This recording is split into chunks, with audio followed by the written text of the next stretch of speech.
अरे ओ जीतू भैया आवा थोड़ा भंगिया हो जाए हो भंगिया। का कहा भैया? अरे भैया थोड़ा भंगिया हो जाए हो। अच्छा लावा हो लावा। अरे जीतू भैया ताहर साली हो। अरे साली मतलब आधी घर वाली हमरो लगता हो। अरे बोलो जोगीरा सारारा। फिर से बोलो जोगीरा सारारा। होली है।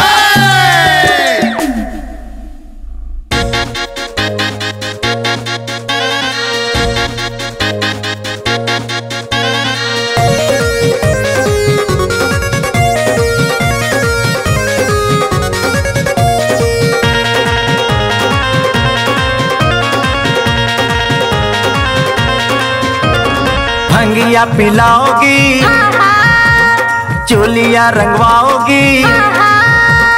भंगिया पिलाओगी, चोलिया रंगवाओगी।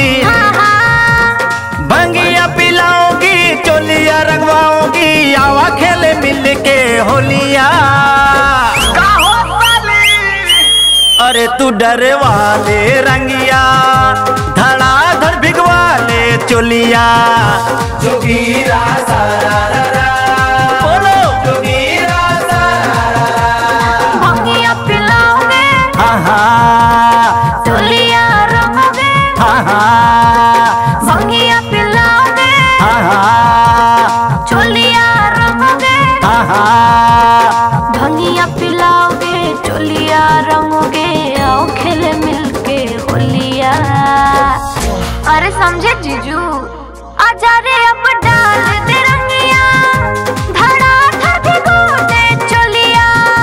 जोगीरा सारारा बोलो जोगीरा सारारा।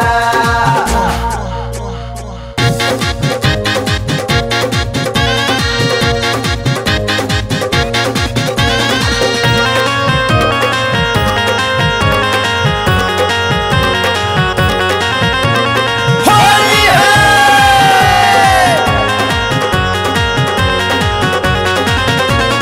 फागुन का महीनवा मनवा बहलाईदा।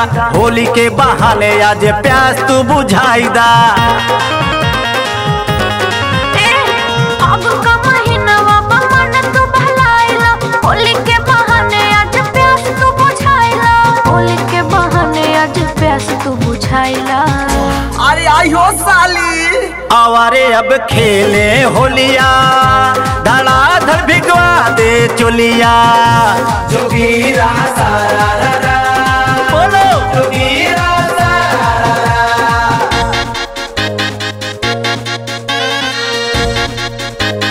होली है।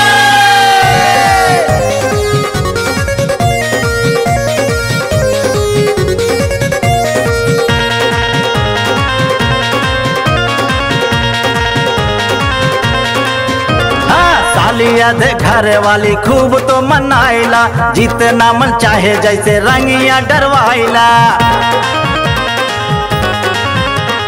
सालिया के घर वाली खूब तू मनाइला। जितना मन चाहे जैसे रंगवा लगाइला।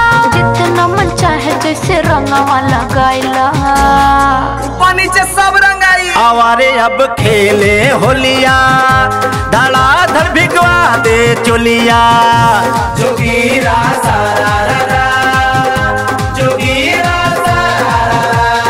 भंगिया पिलाओगे, हाँ हाँ चोलिया रंगोगे। हाँ हाँ भंगिया पिलाओगी, चोलिया रंगवाओगी।